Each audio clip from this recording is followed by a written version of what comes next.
over 50 years now, boys and girls and mums and dads have read and reread Kenneth Grahame's magical story of Mr. Toad and his friends Ratty, Mole and Badger. 4 animals who were sometimes so stupid and sometimes so wise that they were just like human beings. For those who've not yet had the pleasure of their company, and for the thousands who'd like to meet them again, this is the story of The Wind in the Willows.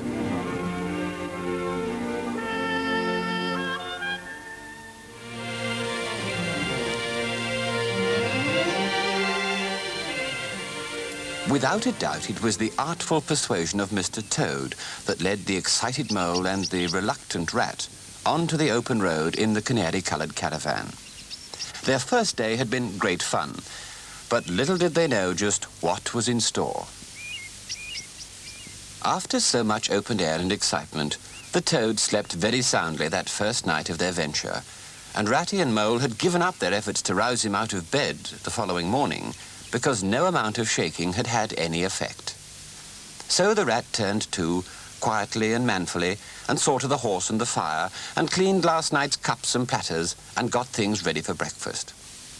As for the mole, he was already back from the nearest village, where he'd been to fetch all the provisions that the Toad had of course forgotten to provide for their journey. In fact, by the time the Toad did appear on the scene, all the hard work had been done, and the 2 workers were resting in a thoroughly exhausted state. They didn't take kindly to Toad's remarks then, when he said, "What a pleasant, easy life this is. The fresh air, the sunshine, no cares, no worries, and none of the fatigue of housekeeping." They had a pleasant ramble that day over grassy downs and along narrow by-lanes, moving at a slow pace so that they could take in with leisure the sights around them. But throughout that day and into the next, they made sure that the Toad did his fair share of work.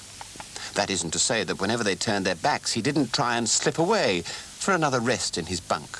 But they'd quickly get him out again and insist that he carried on with whatever chore he'd been put to. And so at their leisurely pace they roamed, Rat and Mole now thoroughly enjoying themselves.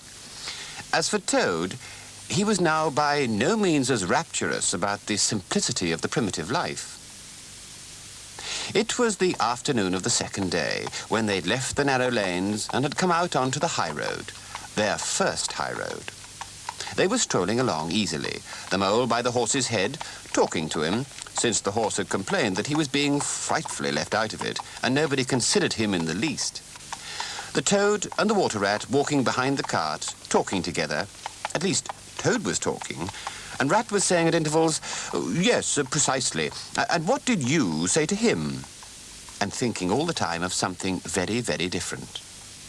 When, from far behind them, came a faint warning hum, like the drone of a distant bee.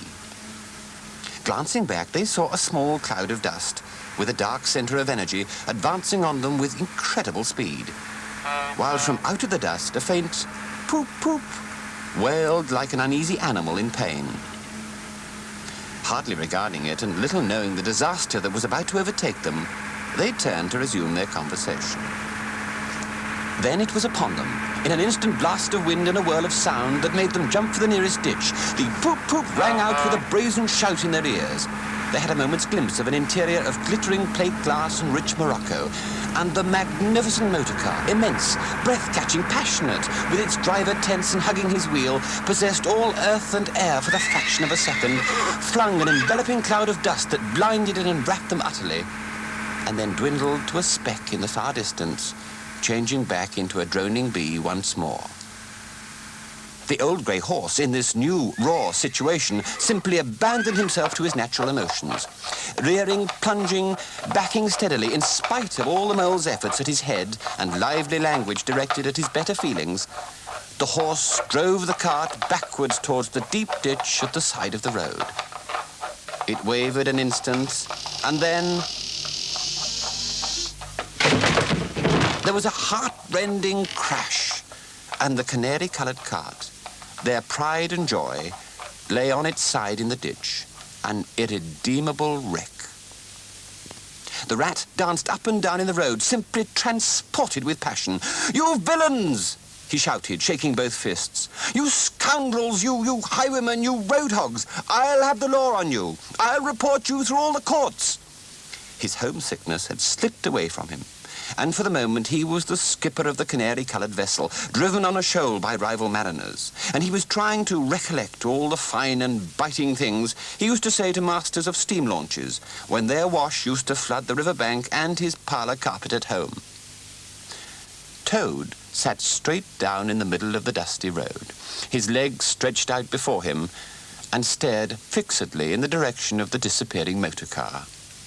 He breathed short, his face wore a placid, satisfied expression, and at intervals he faintly murmured, "Poop, poop." The mole was busy trying to quieten the horse, which he succeeded in doing after a time. As for the cart, on its side in the ditch, it was indeed a sorry sight. Panels and windows smashed, axles hopelessly bent, one wheel off, sardine tins scattered over the wide world. The rat looked on and realized that even their efforts would not be sufficient to right the cart. "Hi, Toad!" they cried. "Come and bear a hand, can't you?" The Toad never answered a word or budged from his seat in the road. So they went to see what was the matter with him. They found him in a sort of trance, a happy smile on his face, his eyes still fixed on the dusty wake of their destroyer. At intervals he was still heard to murmur, "Poop, poop." The rat shook him by the shoulder. "Are you coming to help us, Toad?" he demanded sternly. "Oh, glorious, stirring sight," murmured Toad, never offering to move. "Oh, the poetry of motion, the real way to travel, the only way to travel. Here today, in next week tomorrow, villages skipped, towns and cities jumped. Oh, always somebody else's horizon. Oh, bliss, oh, poop, poop, oh, my, my." "Oh, stop being an ass, Toad," cried the mole despairingly. "And to think I never knew," went on the Toad, "all those wasted years that lay behind me. I never knew, never even dreamt.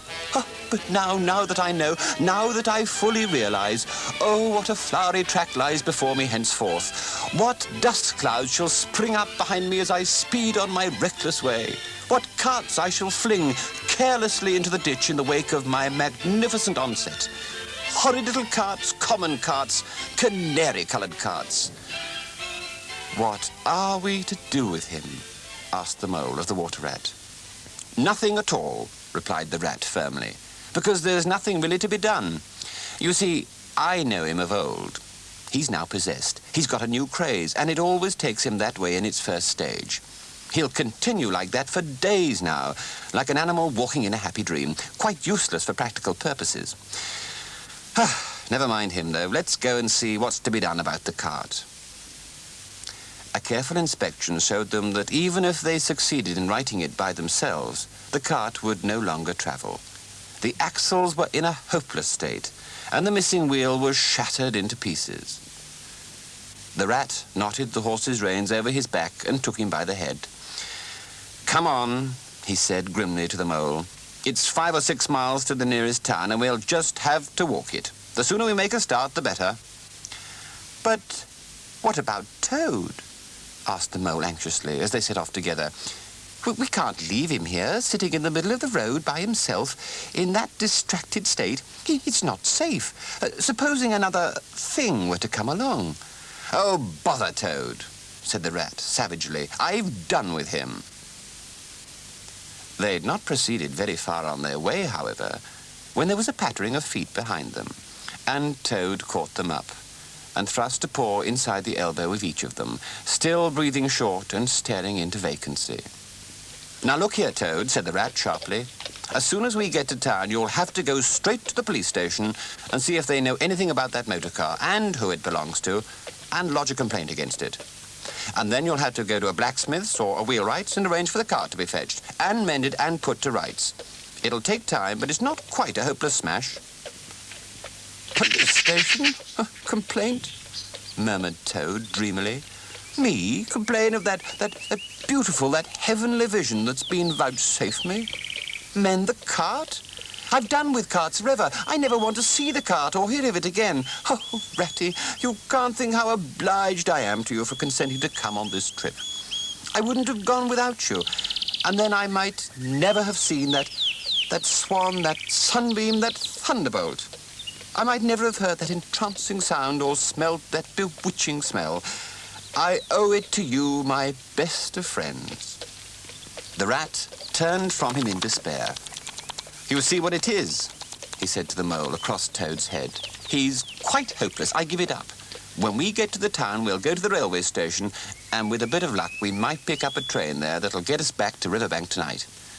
And if you ever get me going a-pleasuring again with this provoking animal, pah!" And for the rest of that weary trudge, he addressed his remarks exclusively to Mole. It was many hours later that Ratty, Mole, and the still bewitched Toad sat back thoroughly exhausted on a slow train heading in the direction of Toad Hall. Their walk to the station had been bad enough, for on several occasions they'd found it necessary to carry Toad, who seemed blissfully unaware of all they said to him. But perhaps it was just as well, for the rat had used some very harsh language. The horse they'd left in a stable until he could be collected, and the stableman had said he'd go out and do what he could for the cart. So absolutely tired were they on the train journey that they said not a word to each other. But at long last they arrived at Toad Hall, where they escorted the spellbound Toad inside his door and gave instructions to his housekeeper to feed him, undress him, and put him to bed. It was the following evening, and the mole, who'd risen late and taken things very easy all day, was sitting on the bank fishing. The rat, who'd been looking up his friends and gossiping, came strolling along to find him. "Heard the news?" he said. "There's nothing else being talked about all along the river bank. Toad went up to town by an early train this morning, and he's ordered a large and very expensive motor car." In episode 5 of The Wind in the Willows, the mole sets out to meet Badger and experiences the terror of the wild wood.